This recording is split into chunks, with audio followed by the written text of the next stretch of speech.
அவர் எப்போ வேணும் பேசிட்டே தான் இருக்கிறாரு. அதெல்லாம் சாத்தியமே கிடையாது. பிரிந்தது தான்.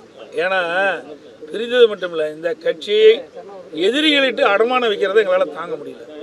இன்னைக்கு அனைத்து இந்திய அண்ணா திராவிட முன்னேற்ற கழக தலைமை கட்சி அலுவலகத்தில் இவர் தலைமையில் ரவுடிகளை கூட்டிகிட்டு போய் அதை உடைச்சி அந்த தலைமை கழக புனிதமாக அனைத்து இந்திய அண்ணா திராவிட முன்னேற்ற கழக தொண்டனுடைய கோயிலாக இருக்கின்ற அந்த தலைமை கழகத்தை என்றைக்கு உடைத்தார்களோ அன்றைக்கே அவள் அந்த கட்சியில் இருப்பதற்கு தகுதி இல்லை.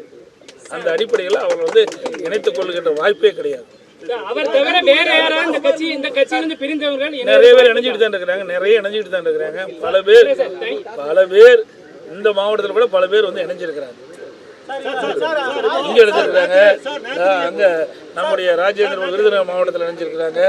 அதே மாதிரி இது திருநெல்வேலி புறநகர் மாவட்டத்தில் இணைஞ்சிருக்காங்க. தமிழகத்தில் பல்வேறு மாவட்டங்களில் இருந்து புரியுதுங்களா, பல்வேறு கட்சியிலிருந்து விலகி அதிமுகவில் சேர்த்துக்கிட்டு